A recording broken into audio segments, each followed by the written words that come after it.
Okay, hello all. Thank you so much for joining us, both to our audience and the filmmakers that have managed to join us here. Thank you so much. Going around, we have Nomawanga Kumalo, director of oh my goodness, Five Tiger. Elise Tellengood, director of The Fourfold, right there. Hmm. Aileen Aileen Gokman, director of Spirits and Rocks, and Kelly Fife Marshall, director of Black Bodies. Thank you, ladies, so much for joining me once again. Okay, and I want to just start by going around and asking the big question that you ask pretty much any artist. Nomawanga, I'd like to start with you. Why did you get into filmmaking? And two-part question, because I want to be as likable as I can. And why this subject specifically that you chose for your film? My first encounter with filmmaking was as a broke student childminding. I used to, tutor kids on set, and that gave me a glimpse of what the industry was like, but from a distance, And what I found fascinating was just how the whole thing ran, how it was extremely well executed, and how all the moving parts sort of came together to produce something that, if you've never been on set, you kind of have no idea how this whole thing ran. But I looked at it as an opportunity to reach a wide audience, and I always knew I wanted to do something that impacted people's lives. Now, first I thought I was going to be a doctor, and then I thought I was going to be an academic. And when that didn't work out, I thought, okay, cool. So the next best thing I could do to take over the world is get into film. So I plan to take over the world loading.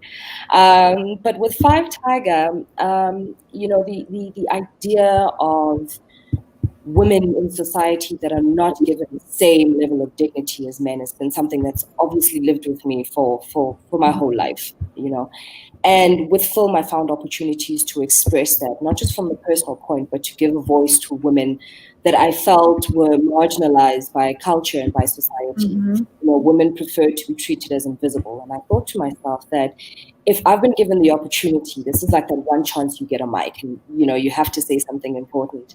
It was important for me to start by setting the precedent in terms of my career, by, really letting the world know that this is what I'm about. Also because when other women aren't listened to, I'm not listened to. When other women don't have a voice, I don't have a voice, So whether or not it was about, the God-fearing prostitute that I met, who really was convicted and believed so heavily in her faith that she used the money that she earned, not just to feed herself and her children, but to tithe as well. That link to Christianity is something that I can relate to. But in that woman, I saw myself, because ultimately, we're one position in life away from being the Eve, the Delilah, and the Jezebels, of the world. Yep, definitely. And the loss in status, which can be everything to a woman, but of course the customers, as it were, of course, seem to suffer no loss. It seems definitely, I think. Absolutely. Mm-hmm. And Elise, same question. Why did you decide to get into filmmaking, and why this subject that you chose for your film? Yeah, so I got into filmmaking by chance, actually. When I was younger, I was very interested in paintings and fine art. And then I went to a film school, actually. So I studied animation. And then while I was studying animation, I saw lots of independent animation films, like auteur film. Especially, I was influenced by the workflow by the South African artist William Kentridge. So I was very influenced by the way he did animation. So I started lots of exercise and many trials. At the beginning, it wasn't working, but finally, I developed my own workflow and technique slowly.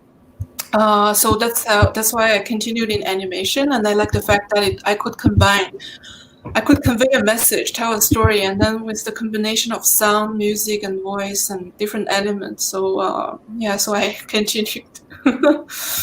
Yes, it's a very unique animation style. So, thank you. Definitely. And Aileen? So I always like storytelling. I have a background in literature and philosophy, actually. And then a bit by accident, like Alice, I got accepted into this documentary filmmaking program. And I just fell in love with documentary. And I don't know, I think I try to use my background in my films. I think there's a lot of literature and mythology in my documentaries. And yeah, so this film is my graduation film for my master's program.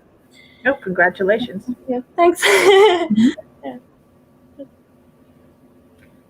And Kelly?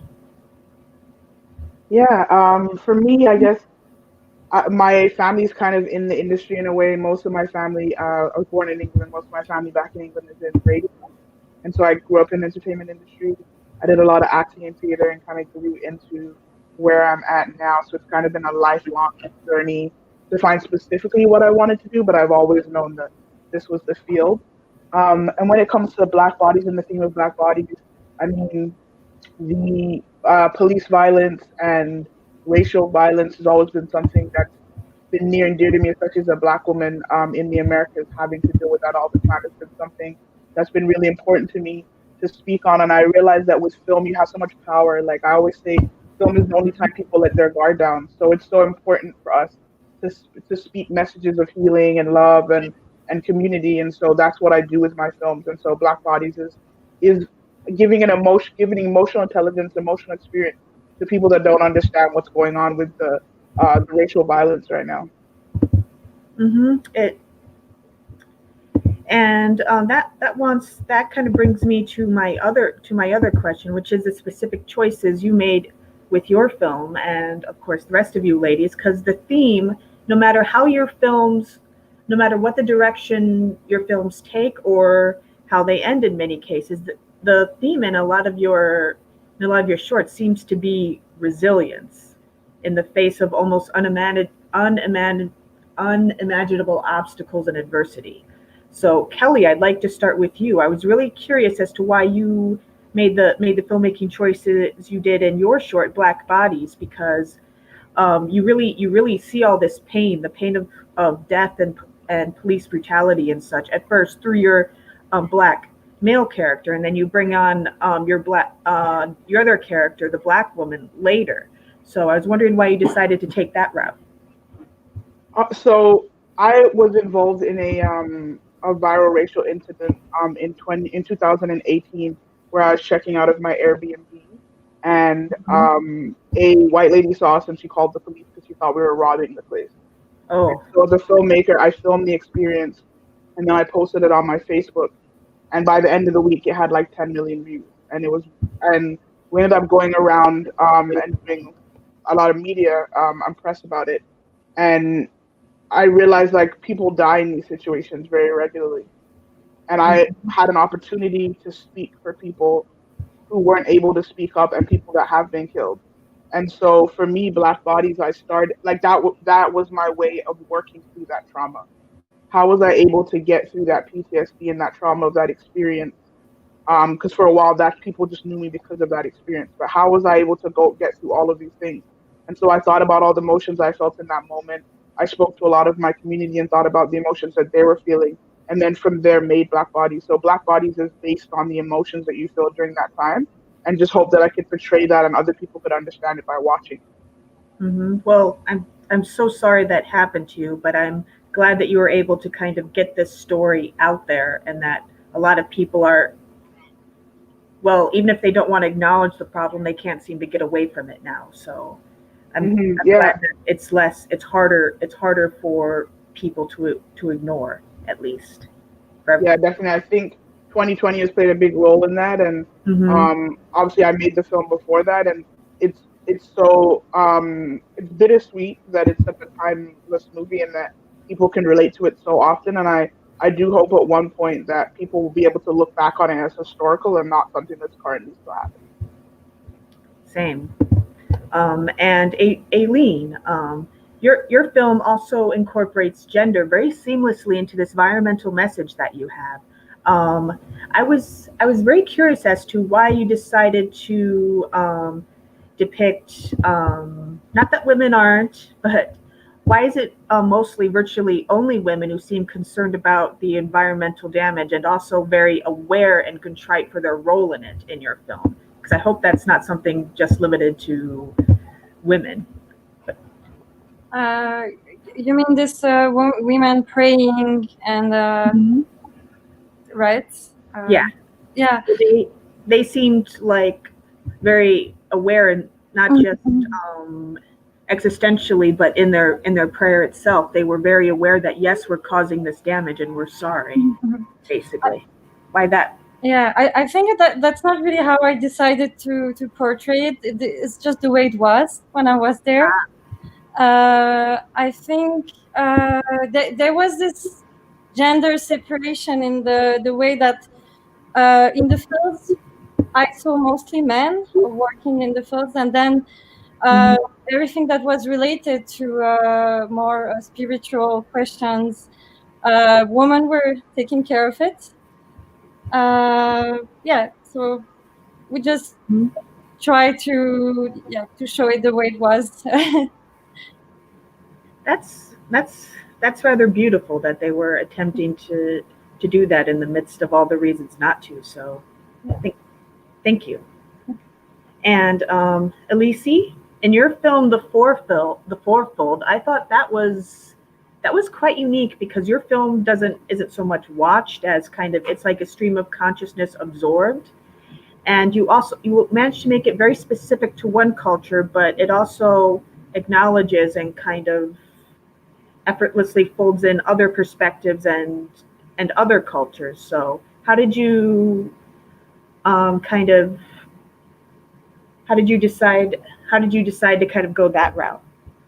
Yeah, sure. So I interviewed my grandmother. So my film is about this kind of animistic beliefs, ancient animistic beliefs and shamanic rituals from Mongolia and Siberia.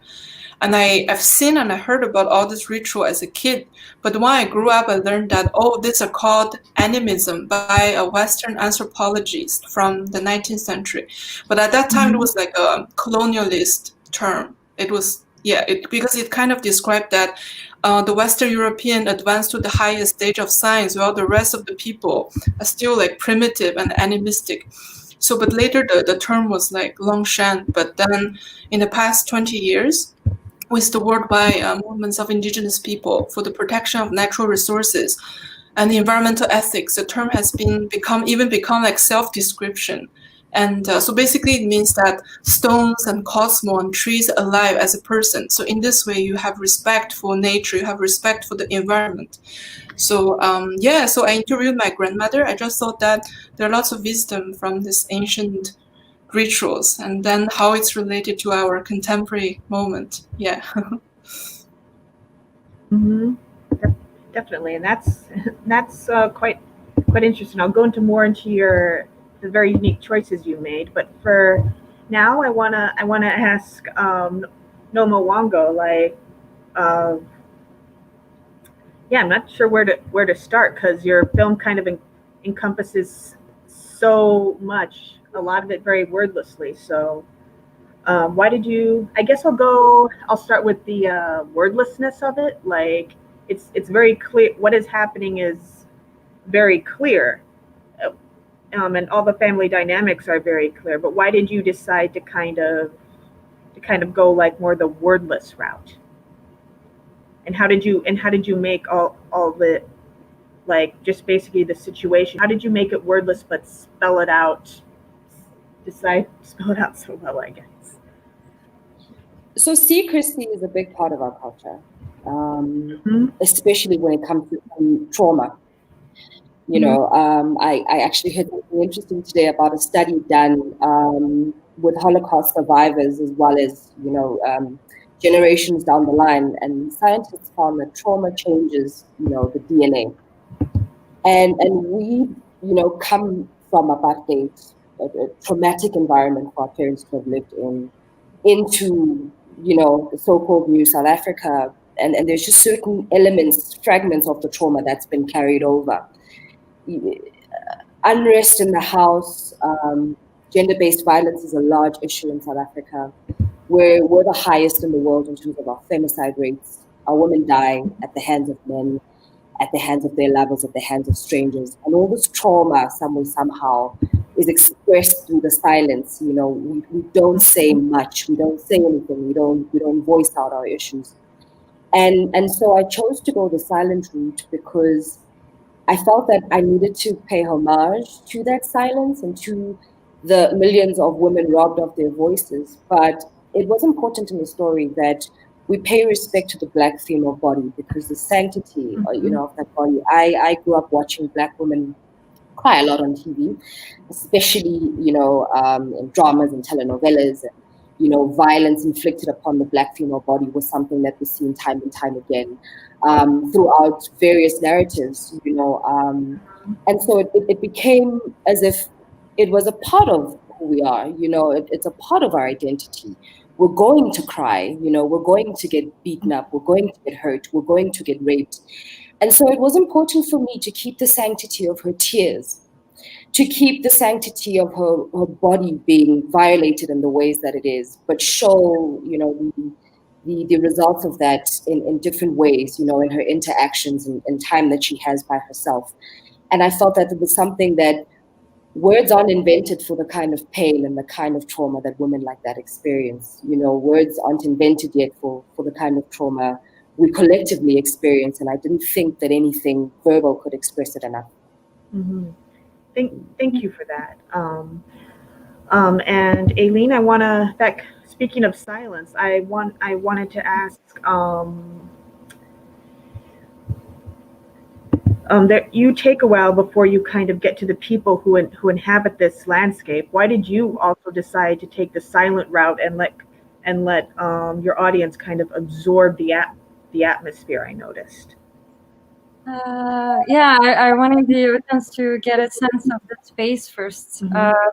I think it's a film that is almost more about the place itself, the lands, these volcanoes, than it is about the people. Also, they're really connected. Plays such a role.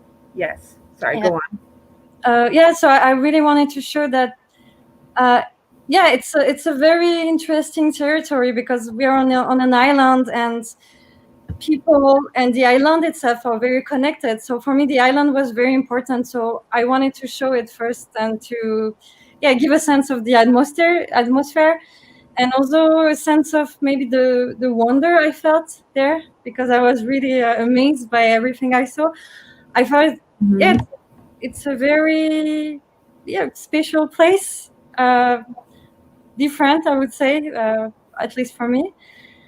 And I think we didn't need too much words at first. And also, I think after this, there's also this archival parts about the past. So I think they also speak for themselves, because they explain why this place is so silent, why you can feel everything that is of frame, everything that happened in the past. Words they came later on to maybe add meaning to what we saw first. Do you think it was your approach seems, even though your film is incredibly different from Noma Wanga's, the approach kind of seems somewhat similar, like just kind of using silence to kind of express the various obstacles that these people have to deal with just in their daily lives. I think I haven't seen the film yet. Is it the one in black and white too? Also about, I think I saw a few trailers, but. Oh no! Noma Wanga isn't black and white. No. Yeah, so I haven't got the chance to see yours. We only saw the in our programs. So I'm really looking forward to see the others. So I don't know if the approach is the same yet. Alicia, I want to continue on that theme as well, because it isn't exactly silent. You incorporate nature in a very unique kind of music, which really sets the tone. So did you also make that kind of make that route to go kind of like keep the words to a minimum and let kind of the images and the mood you were trying to create to speak for itself? Yeah, that's good question, because in the past I always had problem with voice in my film, because yeah, in the past it's like there was no voice. So it's the first time I'm using a voice. I mean, this time I have to, because my grandmother was speaking and explaining certain details. So, but there are lots of space, and then in between the space there's a song. The song is by Hun Tu. It's a group. It's an indigenous music group from Tuva in Siberia. They did a collaboration with another group in like females choir from called Angelit from Bulgaria, and then it's not just one female; it's like many layers of sound, female singing on the mountain. So I just think that I want the sound to be, the song in my film has like many layers. Including the sound has many layers at the same time. Yeah, I was wondering where you found that music in your film. So thank you for the shout out. Oh, thank you. So Hun Tu, I listen to their music. They do concerts actually. They toured, and so I found them on the internet. I asked the company for the license, and I got the permission. And Kelly, your film couldn't be called silent because it's I get the sense that it's kind of a spoken poetry piece, but one very remarkable choice that you made was to keep the people you were discussing, the white police characters, completely off screen. Why did you decide to do that, to use silence in that way? I think what the enemy looks like is not important. I don't think that it's black versus white. I think it's ignorant versus love. And so what the police officer looks like isn't important. You know, I think too often we like to put a face on something and blame that one person and say it's a bad apple, but it's not, it's a bad system. And so I think it's important that we just know that this system is against these people. And so, yeah, what the police officer looked like to me wasn't important in that time. I think for us, we need to go against the system that is designed to be against Black people and not a specific person. You know what? I want a follow-up question. You mentioned like the enemy, and I take it you're not just talking about law enforcement when you say that. It brings me back. I recently interviewed the director of MLK FBI and how law enforcement had a history of not just surveilling Dr. King, but also actively harassing him. And you saw many of the same techniques documented on social media the minute the Black Lives Matter movement started. So do you think this history will ever change, that law enforcement will ever view Black activists and Black bodies in general in a different way, like anytime soon? I have to believe that it'll improve eventually. I think but there's hope now because more people are aware. I think in that means that there's more people fighting for change and for better. And so I have to believe in that hope. Before there was, this was happening and there was so much ignorance and so many sheep that nobody believed this was happening.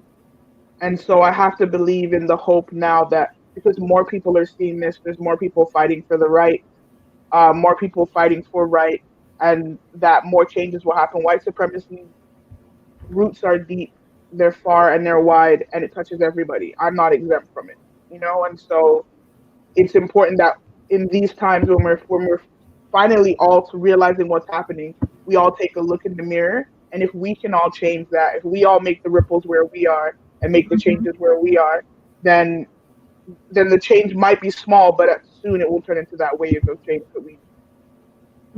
And that brings me back to my next question for Noma Wanga, actually, because your films don't just kind of have this resilience in common, but you're trying to break the silence around your subjects, basically, to get those stories out there. So Noma Wanga, your film especially shows how the whole system enables basically the oppression of that woman. And once you find out, like, why, not just why she became a sex worker, but who her main customer is, like a textbook predator situation, and the reaction of her husband as well. I guess another long-winded question.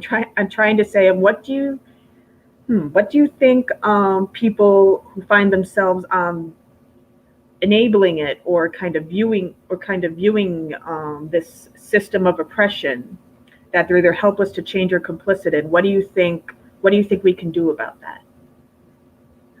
Like, how do you think? Sorry, just the last part of your question. What do I think?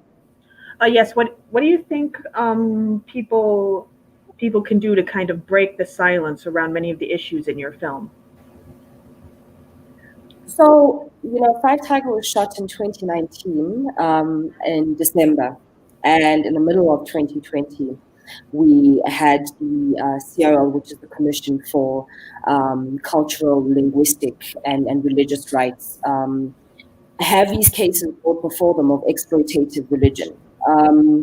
What we were trying to do, and what I was involved in shortly before shooting Five Tiger, was an initiative with the JIS Institute, the German Institute, as well as UN Women, that was trying to bring the media fraternity together to see how, on a systematic level, we can start also changing how we report on women and how we need to find gender equality within our media. I find that the media is a powerful force for changing, really dismantling and interrogating these systems, because they don't support themselves. And as much as churches support patriarchy, the media also does a lot to support what people think of certain topics, or how things are reported on. Because an example I was making, just in terms of my protagonist's case, the narrative that would run in the church would be woman who lost her virtue tempts pastor, right? But in reality, what would happen is she would probably get killed or severely harmed by her husband, who is bound to find out. And then the media would report on that to say, woman cheats on husband and, with pastor and is killed. And so this already, presupposes our notions. It already makes us choose which side of the fence we're on. And as much as the church isn't holistically bad, and as much as the pastor isn't holistically bad, even though he's a predator, and as much as Fiona isn't, holistically bad, even though she does something that is against her religion, where we start is by asking for context, and so we're trying to move, especially our local audiences, is to demand it within our social media feeds. And I also, this is also something that it's not just, it's not endemic to one struggle. It's across the board, where in our reporting, of facts and our finding out of information, we have to start looking for context, and we have to start asking what the full picture is before acting on whatever information we have. So in writing and directing Five Tiger, I was hoping that whoever would see it would some way, somehow start to see the glimpse and start to see the reality of the situation, because the silence and the isolation is also what kills us. It's not speaking to each other. It's not finding out that this isn't an individualistic problem, because also how religion is set up and how culture is set up is the fact that you look at yourself first, What are you doing to deserve this? What are you doing? So it's really breaking the silence on that and allowing other people to go, actually, that's my story too. And in that, find power in the masses, find power in sharing the information. I resonate fully with what Kelly was saying in terms of there being hope, for change when there's more than one person talking about it, when we're able to have a conversation and not really, hang on to the stigma of the situation. Yeah, her story is complex one that you're not really gonna get the sense of in a news report often, because there are clearly a lot of factors holding her in that place. Exactly. And Elise, your environmental concerns. I wanna kind of ask the same question.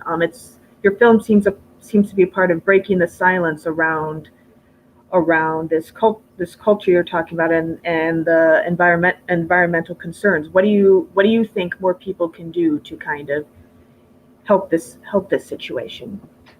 Yeah, it's interesting. Actually, it has been reconsidered in the past 20 years in animism because it's like a movement of indigenous people worldwide, not just in certain geographical locations. So it's like a worldwide indigenous movement for the land rights and protection of natural resources. And then animism becomes like a self-description. So and then I just read about it recently, and I mean in the past few years, I found it exciting. It's interesting. Yeah. Excellent. And this freaking computer. And Aileen, your film has much of the same concerns. So what do you think people?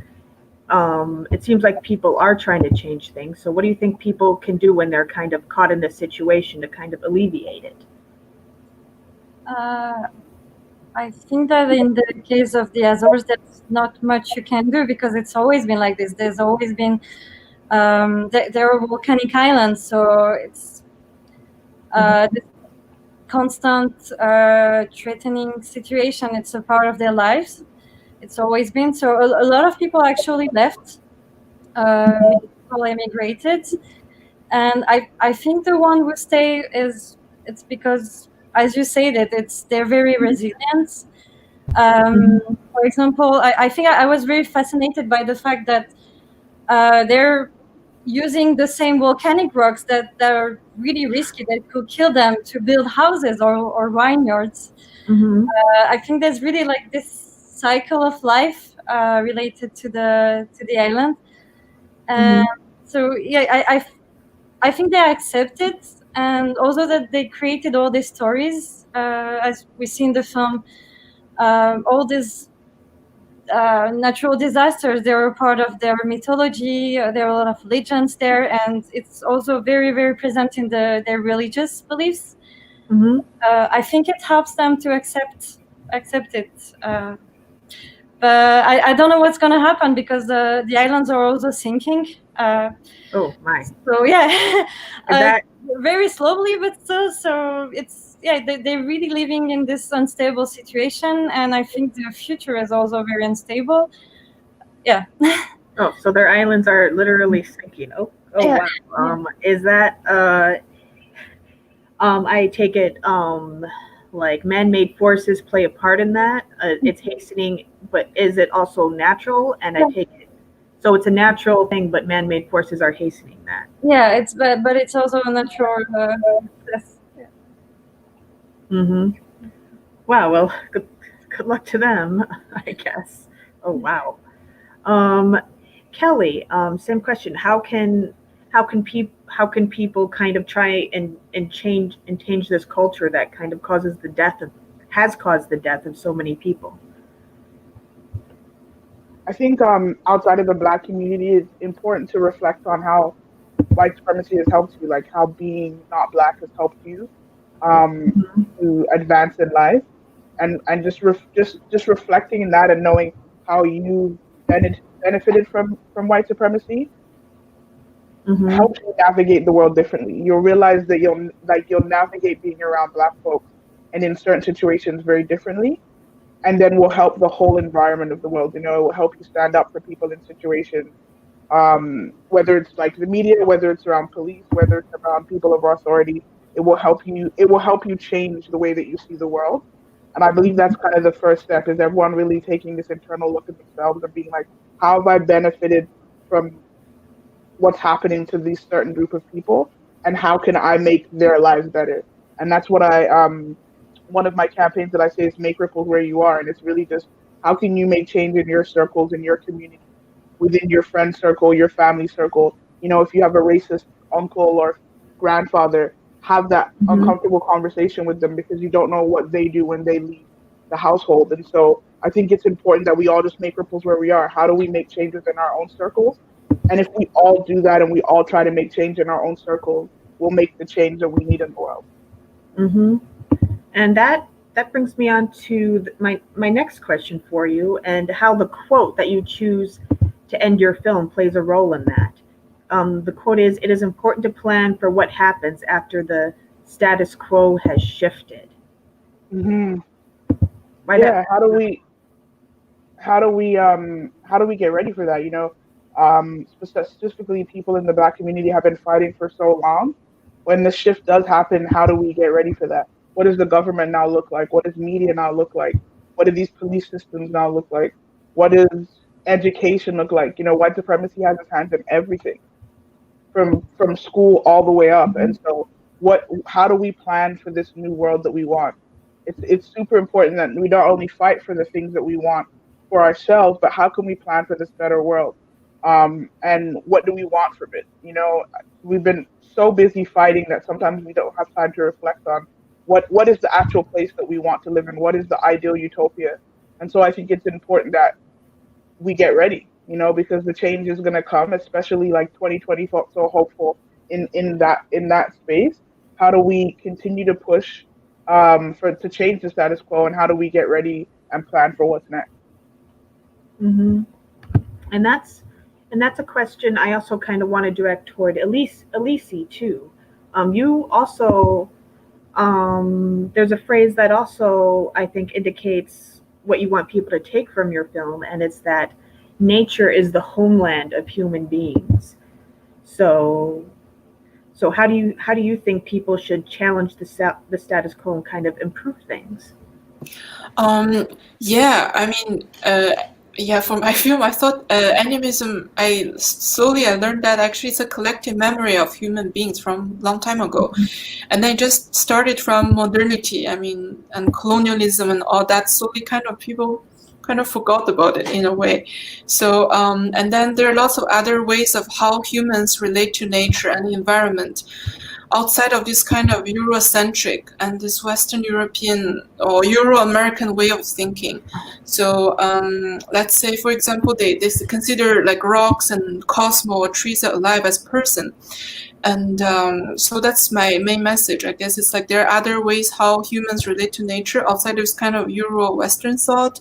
And like nature and environment is not a static, like unmoving static object as a Galilean object moving on the planet, and then you explore one planet and then moving onto another planet. So yeah, so that was I just found there are lots of wisdom from these ancient rituals and thoughts. Mm-hmm. Yeah, definitely. And Aileen, did you also kind of try to incorporate these rituals to kind of, how do you think, I know I asked earlier how people can push for change, but in your case, they're basically literally on kind of a sinking ship, as it were. So do you think change is possible in every case? Because you seem to think that there's probably not much they can do to stop basically their culture from eroding, it seems. Their culture and home. I think in this film I didn't have any solutions. I just asked the questions and then I left the answers to the audience, maybe. It's difficult to say because they're really, I think they all have this collective trauma related to all the volcanic eruptions that happened, the earthquakes, all the people who left the islands. Most of them, they have family and friends they haven't seen in years, or maybe haven't seen, they never saw them because they moved to the US or to the mainland. So I think they have very difficult lives because of all of this. But at the same time, they're also very, like we said, resilient, and they're still trying to keep on and to, I don't know, to use, for example, the soils that are very fertile there because of the volcanoes. So I don't know what's gonna happen.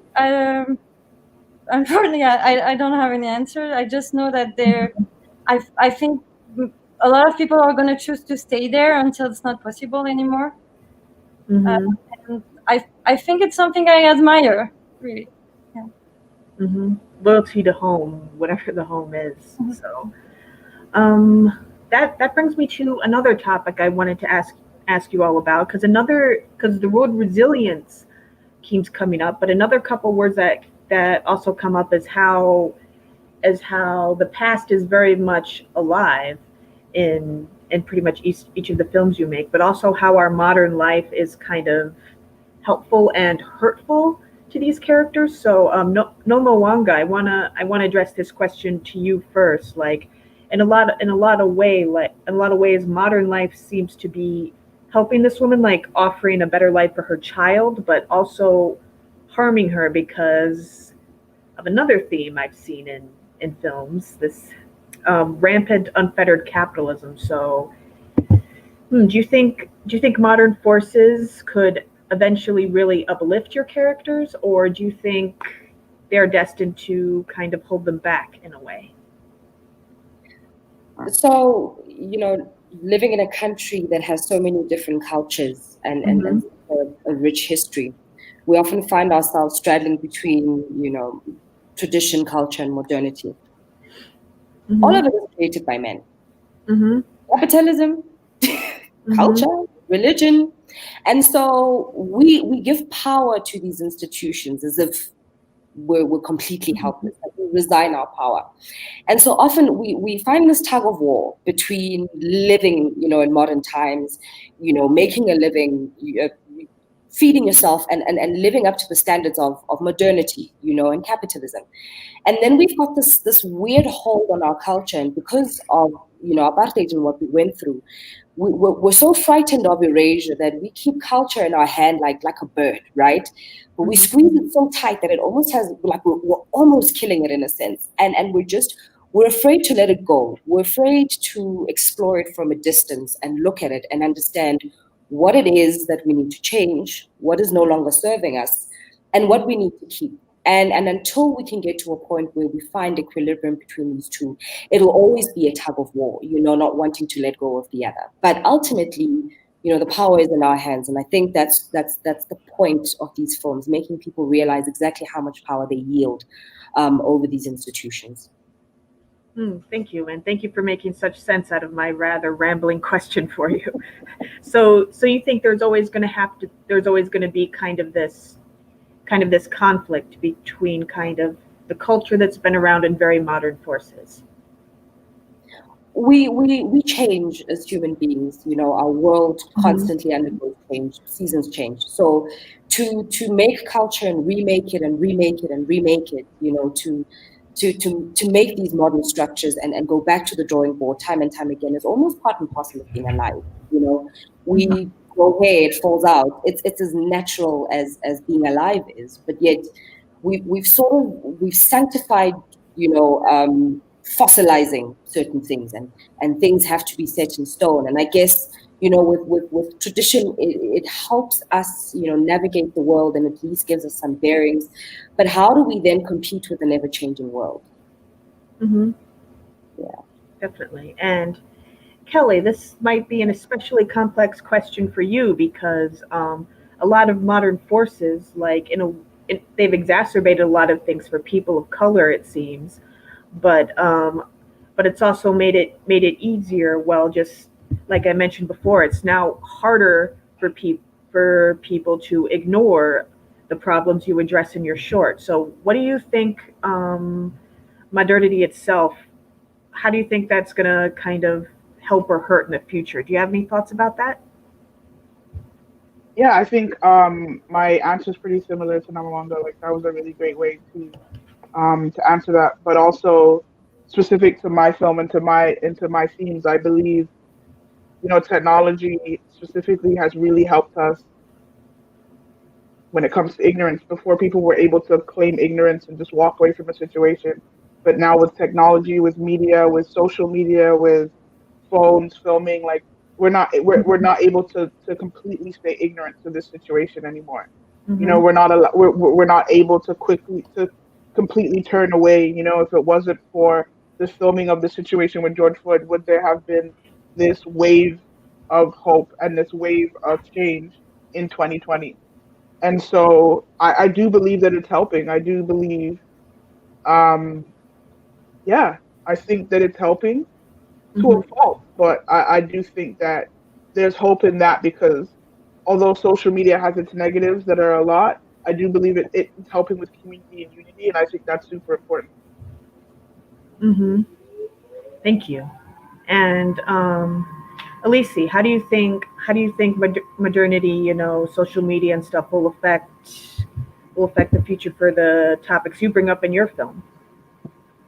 Oh, for the future, I don't know, but, I mean, on the term of modernity, yeah, there's a huge rupture since the time modernity and colonialism, and because from that time there's a huge rupture of nature and culture, and then nature, culture, and inanimate. Just consider nature as an object to be exploited, and then there will be endless planets and objects in the universe to be exploited again and again. It's a very like anthropocentric point of view, and then but from indigenous people, from other like outside of the Eurocentric point of view, there are like other how humans relate to nature. Maybe animism is kind of like a radical, how do I say it, like antithesis to anthropocentric point of view. So and so I just think that there are lots of things to learn from indigenous people, and there are lots of things in common among indigenous peoples too. And Aileen, I'm almost afraid to ask this question about how modernity could affect the people you portray in your film. Like, I guess my question for you is, do you think it can make any difference at this point for their future? I don't know. Maybe they could stay connected more to the ones who left, because my film is really about those who stayed in the end. So, but I don't think it makes a huge difference for them. I was just thinking also about the question you asked about culture and identity, because, of course, as everyone is leaving because of all this unstable events, I'm afraid they could lose it. They could lose their identity, their culture, their language. Also, there were some some things that can get lost. So maybe I don't know, these technologies are, but maybe they will allow them to keep them. And but Well, that's I guess it can help remember, I suppose. So thank you for that. And yes, I think it's getting time for my final question. And it's what I like to ask a lot of the filmmakers I interview, especially in this situation, is what ultimately do you want people to take from your film? Do you want them to take a feeling, a sense of being roused to action, a combination of both? And Noma Wongo, why don't we start with you? In a world full of fast-moving images, I guess I wanted my audience to... Sorry, I'm getting some information back up. All right, let's do it again. I wanted my audience to be patient enough to study and go back to the things that they're convicted of, and to look at the things that they very firmly believe, and look again and reassess and be open to change. I love the idea of paintings, because they almost force you to slow down and have a look left to right and study every single brush stroke and every single image as the painter's intention. And unfortunately, right now, we don't apply that lens to society. We judge too quickly, we move ahead too quickly, and we don't really pay the time that's needed in order to try and understand something, albeit not fully. But I guess what I wanted people to know is, or what I want people to walk away with, is the idea that a situation that they thought they had all figured out, that they'd seen before, textures, the poverty, the abuse, I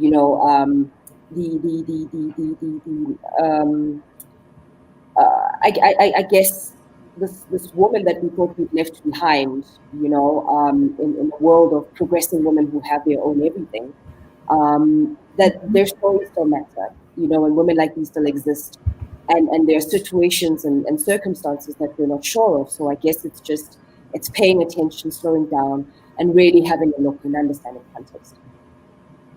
Okay, thank you. And Elise, same question. I guess the film doesn't make people very comfortable. I mean, maybe people say it's beautiful, but it doesn't have to make feel, wow, it's beautiful and so in harmony. But no, but maybe even the process of me making the film, it wasn't very like pleasant all the time. It's so repetitive.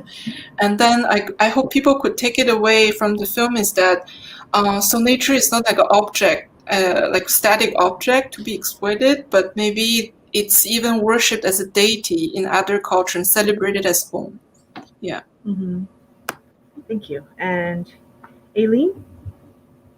I think there's no right or wrong interpretation. I just want them to experience this connection between the people, the mineral, the animals, the wind, the clouds, and everything there is like dancing together. And maybe, I don't know, I think the main theme, maybe it's also the beliefs that are born out of this this connection to the lands. So yeah, maybe I want them to experience it as a mystery also. Yeah. Thank you. Thank you. And Kelly? I think for me, mine is a bit more straightforward, but definitely, I think it's important, especially now with the Black Lives Matter movement. It's hard to say those words if you don't really understand what's going on. And so I hope that this film gives emotional insight to folks that don't know what's going on and don't know the feeling. And then you can really say those words and you can really fight for people because you've had this experience. It's not the experience that we all have, but you've had this experience. And so I hope it gives emotional insight and helps people to fight for each other. Thank you very much. And thank you all once again for joining me and for discussing all this with me and for bearing with me also. So just thank you. Thank you. Thank you. Great Thank you for having us. You're quite welcome. Thanks for the questions.